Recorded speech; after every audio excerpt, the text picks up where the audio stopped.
All right, everybody, welcome back. This is the Horn Takes podcast, your very rough around the edges Texas sports talk destination. I'm your host, Sean Redfern. It's Tuesday.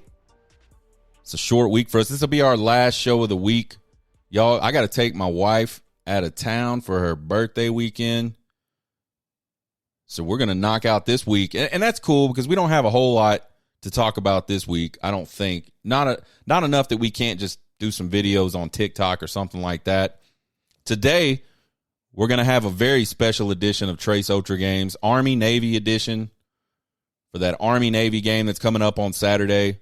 Folks, I'm a veteran, was in the Army for just over 4 years. I know a lot of you folks out there are veterans. It's a big weekend for Army and Navy people. It's like the only time you see Army and Navy people get hyped up about anything except blowing stuff up is this rivalry game. So we'll do a prediction on the Army Navy game. We'll have the after action review for the Big 12 championship game. The verdict is in on that one, folks. And then we'll talk a little bit about the transfer portal and just how absolutely out of control it is. I'm sure I will not be able to cover all of it, but that's just the way it goes. Check us out on Twitter, TikTok, and YouTube at Horn Takes. Give us a follow, a like, a subscribe, whatever you do on those different platforms. We would appreciate it. It won't cost you guys a thing. If you just like to listen to podcasts, you don't like to watch ugly dudes in orange all day long, but you like to listen to what I have to say, you can check me out on horntakespodcast.buzzsprout.com or anywhere you listen to podcasts. By the way, I'm wearing a Texas ice hockey jersey today. One, because I like it. Two, because I just saw on Twitter today, and it was kind of interesting because I was thinking about it the other day. I would like to have ordered another jersey. They did a jersey promo a couple of years ago, maybe a year ago. Not 100% sure.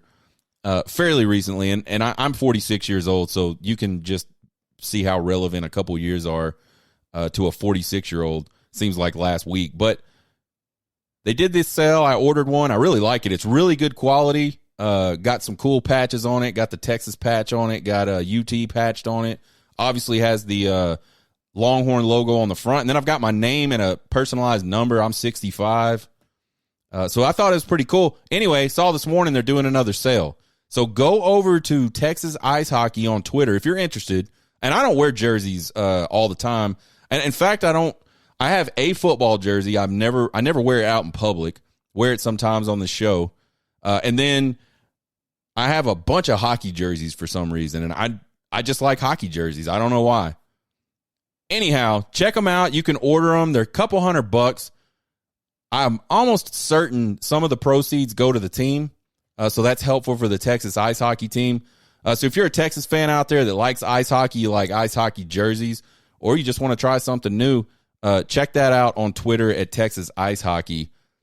Or you can go to my profile at Horn Takes. I shared or quoted their little deal this morning. Anyway, I ordered two. I ordered a cream one and another one like this. And on the back is not going to be my last name. It's going to be Horn Takes Podcast. So we're kind of excited about that. It takes a while to come in, but who cares, right? It's like a double present because you get excited because you bought yourself something, and then you forget about it because it's like a few weeks later, and then all of a sudden you get this package, and you're like, what the hell is this? You open it up, bam, Texas Ice Hockey jersey, customized. They also have ones that you don't have to customize that are a little bit cheaper, and they've got some hoodies and stuff on there too. I think their store doesn't stay open all the time, so I think if you want to, I think you need to make a decision about what you want to do. It's be good Christmas presents, by the way. Anyhow, I'll quit plugging Texas ice hockey a little bit after this next sentence. I think they're really good. I don't know what league they're in. I follow them on Twitter. They're like ranked in the top 10 of something, top 5 of some league. If anybody knows, shoot me an email or check me out on Twitter and send me a message. Again, all that stuff is at Horn Takes. Trace Otra Games, Army, Navy game. I'm looking to go 29-15 this season. We're 28-15 right now in Trace Otra Games. We got our asses handed to us on championship weekend. We're looking to bounce back. So we got Army, Navy in Foxborough, Massachusetts. I think sometimes they play this game in Philly. Not sure why. Maybe it bounces back and forth. I'm not 100% sure why. Anyway, it's going to be cold probably. This one kicks at 2 p.m. Central on CBS. Army's currently a 2.5-point favorite. Folks, this is the 124th meeting of Army-Navy. That's got to be one of the older rivalries in the country for sure. Think about 120. I mean, they played in 1900 for the first time? I don't know if it's consecutive. I'm assuming it's consecutive. I should have researched that. It's my fault. I can't tell you guys the answer. Navy leads the series 62 games to 54 games, and then there's 7 ties. Army's on a 1-game winning streak in this series, and the series is tied 5-5 over the last 10 games. But if you go back 20 years, Navy has a commanding lead in this one, 15-5 over Army. There were some really dark years for Army there, apparently. And at one point, Navy had won 14 games in a row. And that is the longest win streak in this series. Army's 5-6 coming in. And they got a notable win over number 17 Air Force. I don't know where Air Force is ranked now. At the time, they were ranked 17th. And this was a few weeks ago, so a lot can change in a few weeks, obviously, in college football, as Florida State. But they're looking to make a clean sweep of the military academies this year. Navy's 5-6, and they have absolutely no notable wins. They barely even have a notable game, but certainly no notable wins. Not surprisingly, both of these offenses rank in the top 15 in rushing, and they rank in the bottom 3 in pass offense. And matter of fact, it's the 3 service academies that are the last 3 teams in passing in the country, which is weird because I thought I saw earlier this year that Air Force had kind of gone to more of a spread attack. Maybe I dreamt that, or maybe it was for one specific game. Maybe they just run it out of a spread attack. I don't know. Just didn't look like the Air Force you're used to seeing. Or maybe it was Navy that did it. Hell, I don't know. We're going to find out on Saturday. Navy only gives up 121 yards per game on the ground. Army gives up 180 yards per game.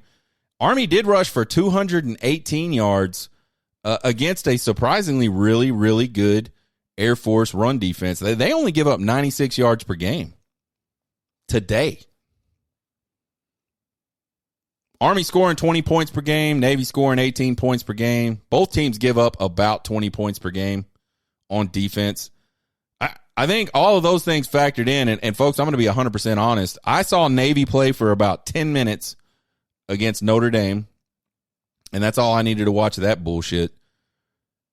And then I have not seen Army play at all this season. But if you look at those statistics, it looks like we're going to get another classic low-scoring, tight ball game out of the Army-Navy game. 7 of the last 10 have been one-score games. I think you look at this one for both teams. They're not only battling for the pride of winning the Army-Navy game for their senior classes, but they're also fighting for bowl eligibility. So this is going to be a knockdown drag-out. This is one of those. I mean, I think this game is always a knockdown drag-out. There's very rarely a blowout in this game, and I think a lot of that is just due to the fact that just the type of offenses both of these schools run. I think you can be considerably better than another team and run a really conservative offense, and the score just doesn't reflect all the time how much better you are. So when you get a blowout in one of these games, it's like a country ass kicking. I think Army's going to get it done 20-17 over Navy this year. Go Army, beat Navy. That is our Trace Otra game, Army-Navy edition pick. So we'll see what happens. After action review on this Texas Longhorns Big 12 championship shellacking of Oklahoma State in Arlington over the weekend. Listen, we had 4 keys and obviously a prediction headed into this game. Key number 1 was take Ollie Gordon out of the game. And I know Texas got a good run defense, but I wasn't sure they were going to be able to completely take Ollie Gordon. I think what it is I thought they would kind of neutralize him, but they just absolutely, like literally took that guy out of the game. I mean, he had 13 carries for 34 yards, 0 touchdowns, 2.6 yards per carry. He did get 4 catches for 54 yards, but again, no scores. And most of those catches were kind of, at the end of half, late in the game type stuff. Not a lot of press coverage, not a lot of tight coverage. Basically just, hey, the snap happens, we all back up, come up, make a tackle. That's what a lot of his catches were, check down type things like that. So absolutely, Texas 100% met that key. And I think that was a huge key. I think if Oklahoma State could have kept him going, and if they could have established the running game with Ollie Gordon, that game was totally different. Key number 2, we said Texas needs to pound the rock. We talked about the last 2 weeks, over 400 yards rushing combined. Lots of different guys getting lots of carries and showing out. So the 4th and 5th guy on the depth chart to start the season, the 6th guy at the start of the season on the depth chart, they're like ripping it up in these last 2 games when they get their opportunities. So obviously, you go into a game against a defense like Oklahoma State's that's just not good against the run. I think they were giving up, I think we said 192 yards a game. They were like 102nd in the country in stopping the run. You want to be able to come in and establish the run. I think they did a good job. I mean, they didn't rack up tons of yardage, but they had 40 carries for 198 yards, 2 touchdowns on the ground. I felt like they really controlled the second half with the running game. I mean, we saw them score 35 in the first half and then 14 in the second half. And really that was a lot just because they just weren't trying. I mean, they were utilizing the pass very sparingly in the second half. Kind of only when needed. And maybe to mix it up every once in a while just to keep Oklahoma State just a tad bit off balance. So through 2 keys and our 2 most important keys, man, I felt like Texas nailed them on Saturday. Key number 3 was hit the deep ball. I guess 1 for 3 ain't bad. I don't know what to say about it. I feel like at some point this postseason, Texas is going to have to make some big game-changing type plays through the passing game and over the top. And the ball to Mitchell that he caught and ran so far before the ground tackled him was certainly a big play. I know these guys have the ability to house it though, and I know Worthy can take a pass, literally at the line of scrimmage and go for 50 yards or whatever it was he did. But I think you got to stretch the field and you got to prove that you can stretch the field. So it's hard to be upset with that passing performance at all. I mean, you just really can't do it. But I think, again, always room for improvement. And I think for the Texas pass offense, that's where they can improve the most, is hitting that deep ball. So we're 2-1 through 3. The 4th key for us was play 4 quarters. We have seen all throughout the year Texas either start slow and finish strong or start strong and finish slow. Haven't really seen this Texas team up until the last couple weeks of the season really put together a whole game. And they did it again on Saturday. So I think, you look at it, that's 2 or 3 games in a row where they've just played really strong, stayed in the game, stayed focused, continue to make plays and not just let the game finish. The defensive intensity never wavered through 4 quarters. They gave up some big plays. But the effort was there. They were never like, the game's over, we're cool. Again, we talked about it a minute ago. The offense kind of leveled out after that's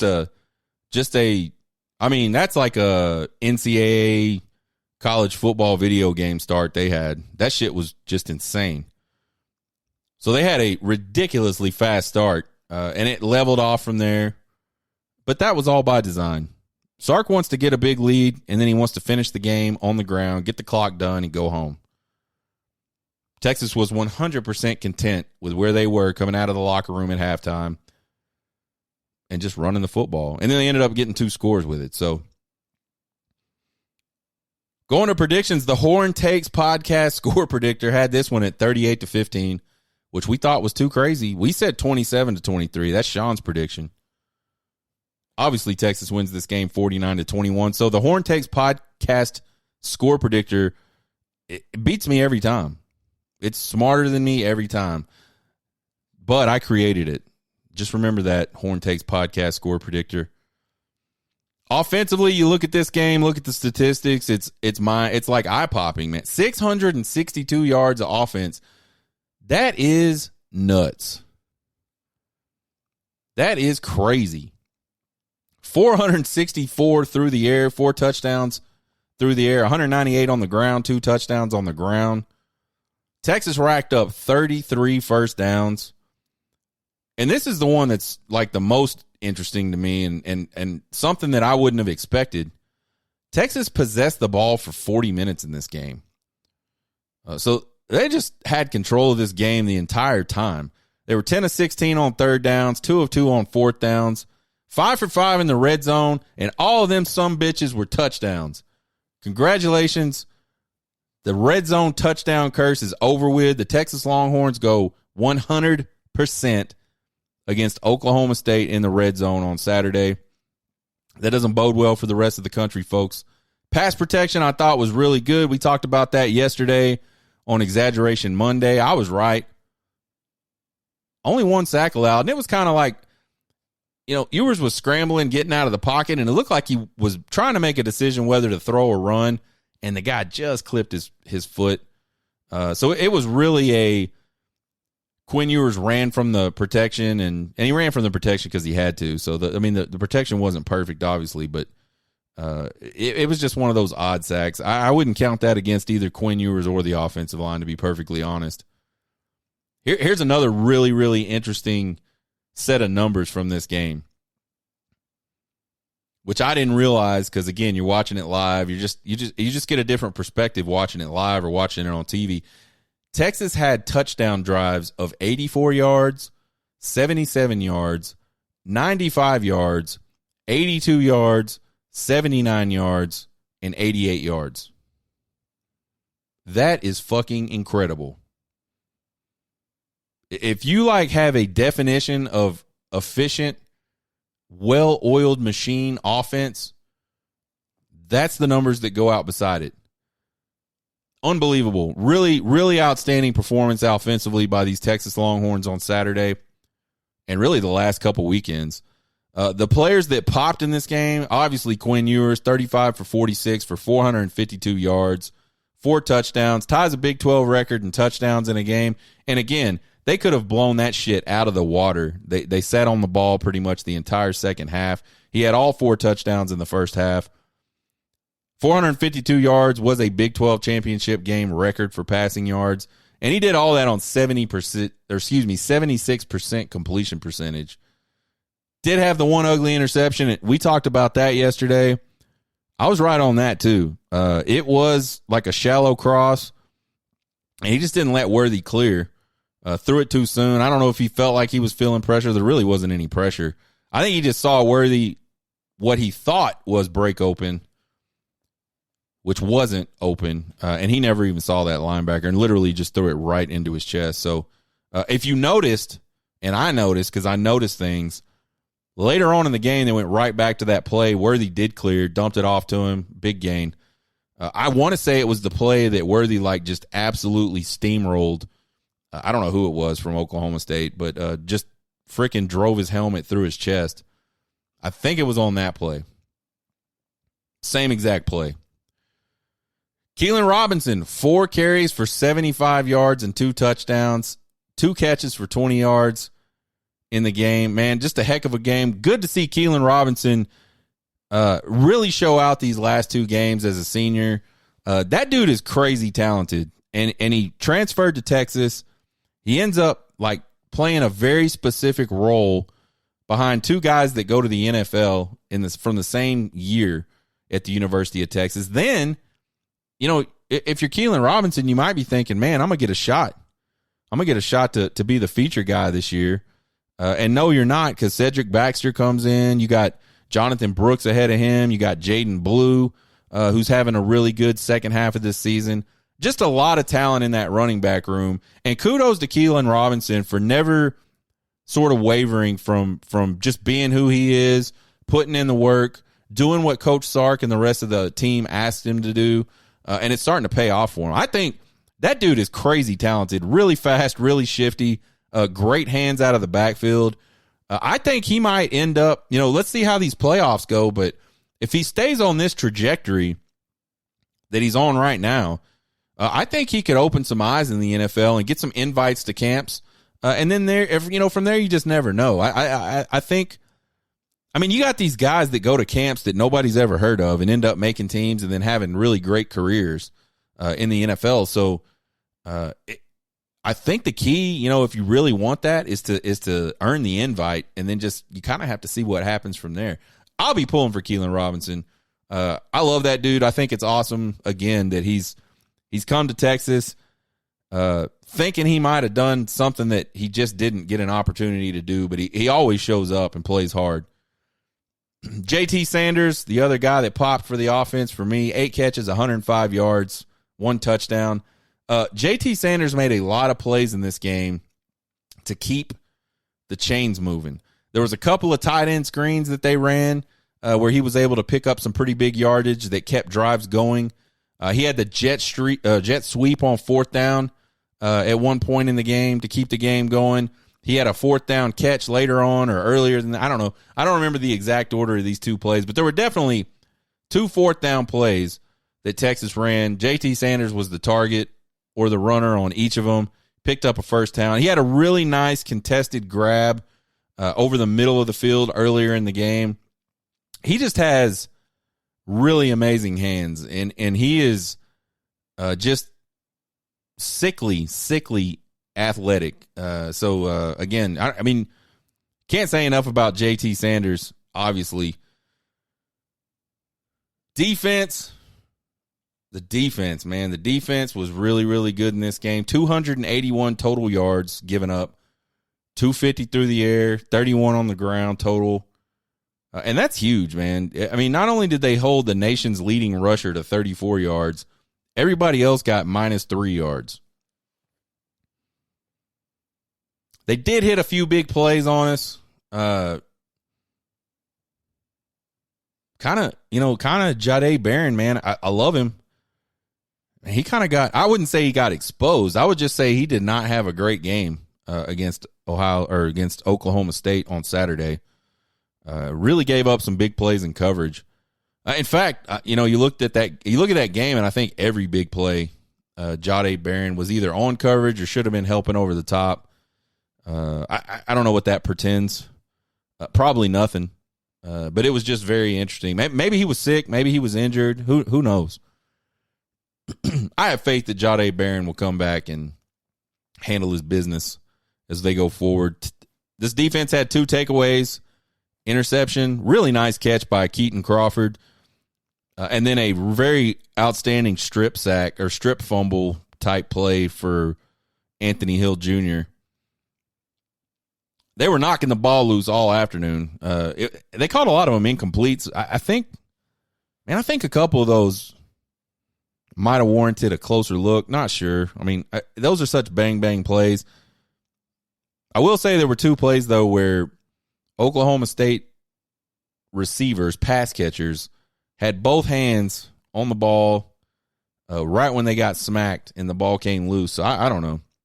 Both were called incomplete passes on the field. Oklahoma State was only 3 for 10 on 3rd down. However, they were 3 for 3 in the red zone, all 3 touchdowns, which is very uncharacteristic for this Texas defense.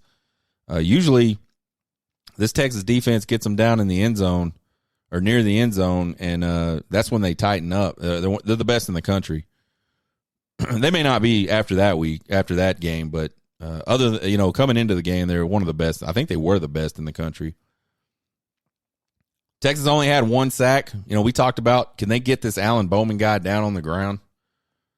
Only had the 1 sack, and it was on a bad snap, so it really technically wasn't a sack.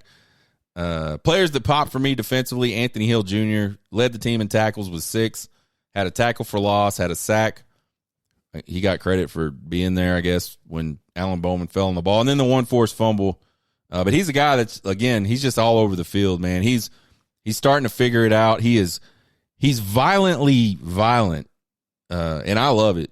He's just the other thing that's interesting about him, he gets up from these plays, and you look at the guys that he's tackling, and a lot of times these are like studs, and he is just so much bigger than them, so much more well put together, and he's just a kid. He's going to be an absolute menace in a couple years at the University of Texas. I think players that pop that defensive line, no stats at all hardly for that group, but they were a huge factor in keeping Ollie Gordon bottled up all afternoon, taking him out of the game. They did that. They also got some pressure on the quarterback, man. They didn't, again, no true sacks, but especially early in the game, they got Bowman rolling out of the pocket, running for his life, throwing the ball away. I thought they did a good job of maybe, not pressuring him into bad decisions so much, but just being around the whole time. They were like consistently around that dude all day. And I think that, sacks are great. Bad plays where you hit them and they throw an interception, those are obviously great types of plays. But I think just being around a guy consistently just throws their whole world off. And then I think the other guy that popped for me was Manny Muhammad. 4 solo tackles. They asked him to play some really tight coverage. He did a great job. He had a pass breakup on 3rd down early in the game. That guy's come a long way. He's a sure tackler. And he's another, true freshman guy that's just gotten better and better as the season's gone on. Special teams, Burt Auburn missing a field goal and Derek Williams targeting penalty were literally the highlights of the game from a special teams perspective. We always talk about is Drunk Sean right or is Drunk Sean wrong? I was right on most everything that I talked about on Exaggeration Monday. And again, the verdict is in on this team. We've been talking all season about, should we say this team is elite? Should we say, one group on this team is elite? Man, that was a really, really dominant performance. At the game, you're just into the game, and you're just having a blast. You really don't. I really didn't realize. I won't speak for everybody, but I didn't really realize just how dominant of a performance it was until I rewatched it last night, and then I started looking at some stats last night and early this morning. Wow, country ass kicking. That's the only way you can describe that, and that's what happened on Saturday, and that's the second week in a row they've done that. So you talk about peaking at the right time and playing your best football at the right time. I think Texas is absolutely doing that. We'll just see how it holds up going into the playoffs. Transfer portal is completely out of control. It's been out of control, but man, I think this year's got to be the most out of control. The portal opened yesterday, and it's just an absolute nut roll. Real quick though, before we get into all the nut rollness, there are a couple of notables from the Texas side. Redshirt freshman defensive back Xavion Bryce entered the transfer portal. He's a 2022 class guy. Just never really got a lot of reps at Texas, but now he's certainly losing reps to guys from the 2023 class. And so he decided, I think, to move on and try his luck somewhere else, which is fine. We understand that. So good luck to Xavion Bryce as he moves on. Hopefully finds another place to land, and hopefully, it's a good fit for him. He gets some playing time. And then this one's the surprising one. And this one's like an interesting story even. Senior and Arkansas transfer Jalen Catalon. So he came over from Arkansas in the offseason. A lot of people were excited about him. This guy was an all-SEC guy, I believe as a freshman, but then just kind of got caught up with the injury bug and just never could stay healthy. He came over to Texas with a shoulder problem, so it was well into fall camp before, anybody was even willing to say he's ready to go and he's going to play. And he started the season at safety and played a lot early, got hurt in that Red River shootout game, and then just kind of hasn't played much at all since then. He's played in I saw some graph, CJ Vogel's on Twitter. For those of you guys that don't follow him, he's a pretty good follow for Texas sports, does a lot of sort of short video analysis and also is a big time stat dude after the games. He posted something up yesterday, I believe, Catalan's only played in 16% of Texas's defensive snaps all season, and he hasn't played a snap in it's either 5 of 6 or 6 of 7 of the last game. So a lot of hand wringing about Catalan jumping in the portal, but really he just hasn't played hardly at all this season, and certainly not much down the stretch in Big 12 play. So I don't know, you certainly don't like to see guys leave. And you certainly don't like to see quality depth leave, but I don't know how big of a blow this is necessarily going to be to Texas. Just on the field. One interesting note is Sark is supposedly allowing the guys that say they want to go into the transfer portal to continue with the program through the playoffs. Something he normally doesn't do. Normally, his stance is, you want to get in the portal, that's fine, but you've played your last down at the University of Texas. I got to think part of that is just, hey, those guys were part of this, and we want to give them the opportunity to be with the team and finish this. The other side of it, I think, is probably, in his best interest as well to keep guys, because there's gonna be some guys that leave the program, and that's just the way it goes. It happens at all programs. Anytime you have a lot of success and you bring in a lot of good players, you're gonna have guys that get passed over, and these are young guys and they don't get it yet, and so a lot of them are just completely unwilling to stay and fight for a position and continue to better themselves. They'd rather go somewhere else and get a fresh start, and sometimes that's okay too. I'm not trying to dog anybody for their decisions, but again, that's just not something Sark would normally do. But I heard reporting was that Catalan cleaned his locker out. So to me, that doesn't sound like, he's on board with being with the team. We'll see how that goes. I have no idea. The big news, I feel like, in the portal this year, well, there's a couple of big stories, but the QB carousel, man, 9 quarterbacks already in the portal. And listen to these notables: Dylan Gabriel from Oklahoma, DJU, who just transferred from Clemson out to Oregon State this last season. He's in the portal again. Kyle McCord, the starting quarterback at Ohio State. This is 3 starters we've just talked about. 3 guys that probably are the starter for their team next year. And then Tyler Buckner, this is the funniest one of all. This kid's at Notre Dame last year, has terrible stats, follows his offensive coordinator down to Alabama, gets 1 shot to play this year, was absolutely terrible. He has decided to transfer. He's going to transfer back to Notre Dame, but he's not playing football anymore, folks. He's playing lacrosse. And apparently, he was a really, really highly coveted lacrosse player in high school as well. So maybe that's the best decision he could make. But Tyler Buckner, gone from Alabama. What's going on with Ohio State?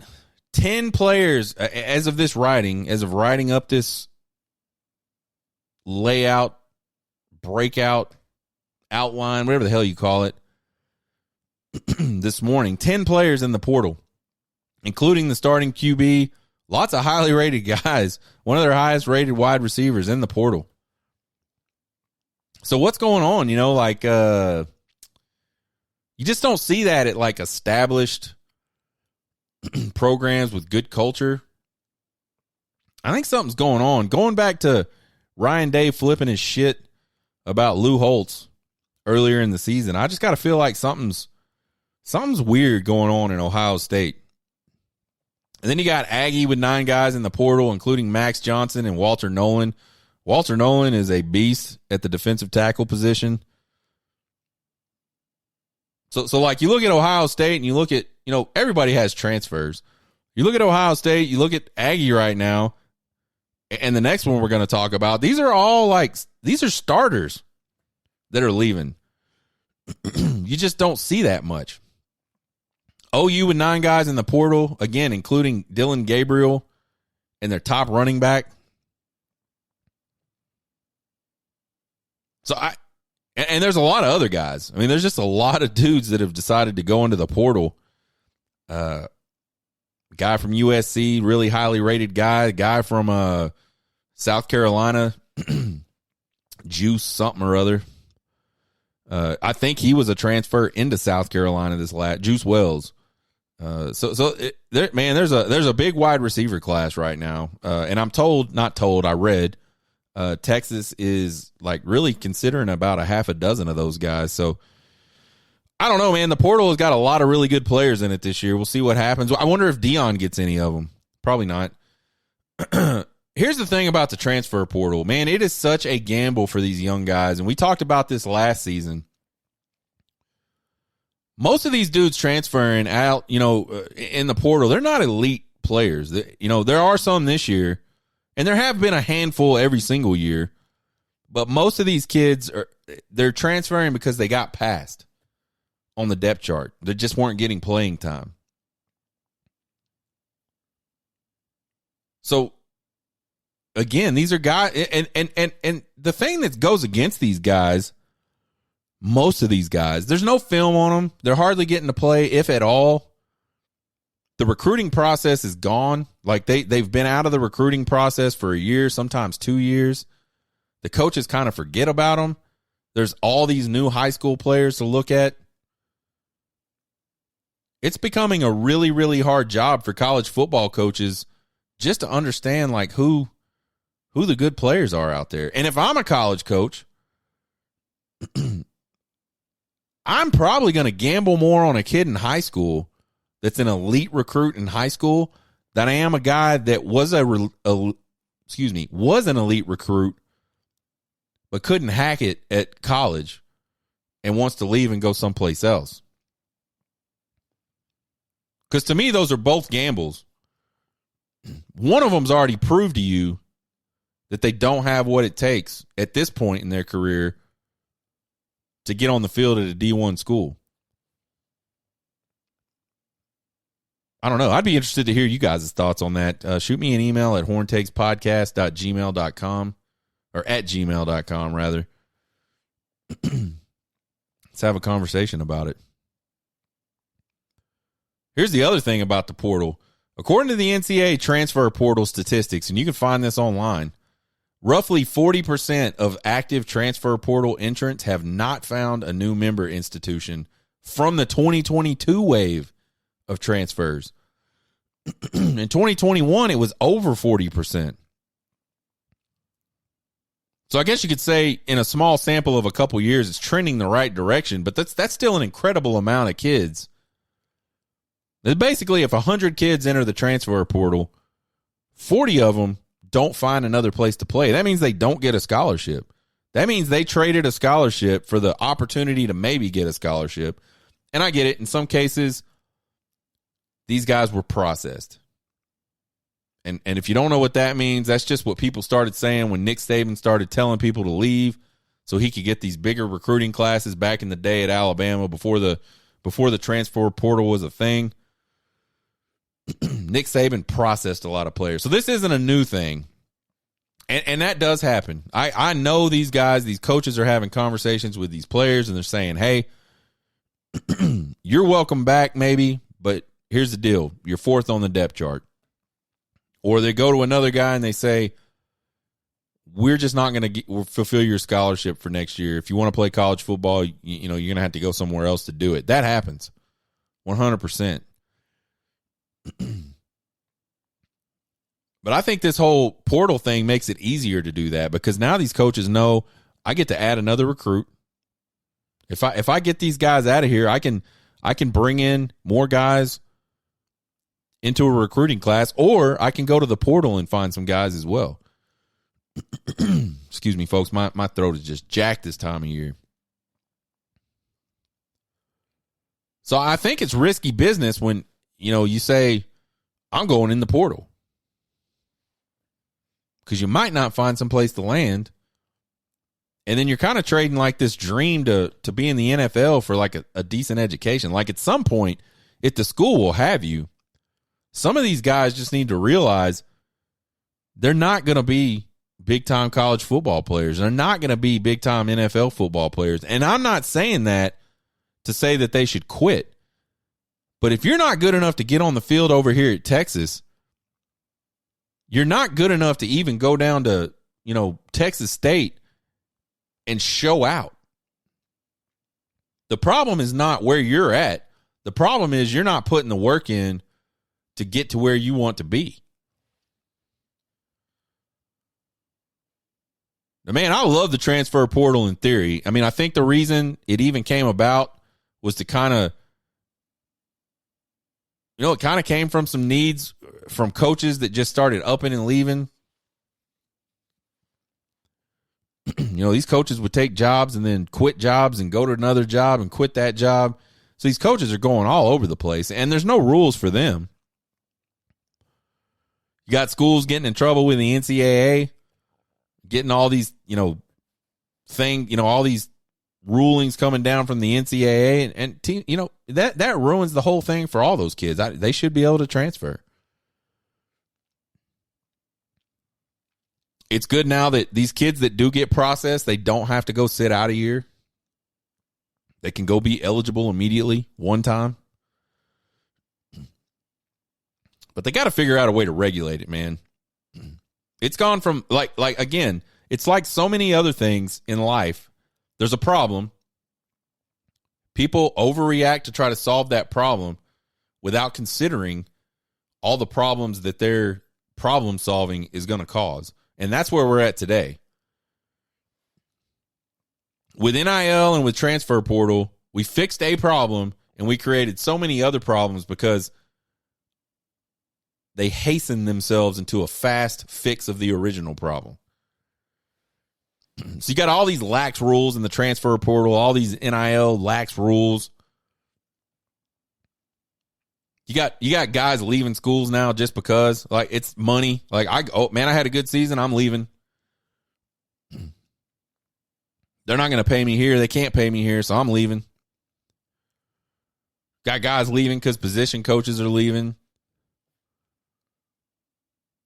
The team's not good. I thought the team would be better. That's Texas A&M. You got all these kids wanting to leave Texas A&M now because the team sucks. You got more and more starters leaving today than I think we've ever seen. I get it, man. The problem used to be the institutions themselves had too much power over the whole, player. From a name, image, and likeness to keeping them there on campus after they signed scholarship. They had all the power. But now I feel like the pendulum has swung way further over to the player side than it should be. I mean, you got to have some order of things, right? So I feel like we just need a lot more equitable control over the whole thing. And I'm sure the portal hasn't gotten as crazy as it's going to get. It's going to continue to be just a nut roll until it's closed. All right, guys, we'll be back next week to start our coverage of the Sugar Bowl matchup with the Washington Huskies. We'll also have more on a lot of other bowl games. National Signing Day is right around the corner, so we'll do some recruiting stuff as well. December 20th, I believe, is National Signing Day. Check out the podcast anywhere you listen to podcasts. Find us on Twitter, TikTok, and YouTube at Horn Takes. Follow and subscribe. Won't cost you guys a thing. We appreciate the support. Email me at horntakespodcast@gmail.com with all your questions, comments, concerns, and criticisms. I love them all. We will miss you guys. Y'all have a good rest of the week. I'm going to wine country. You guys get hooked.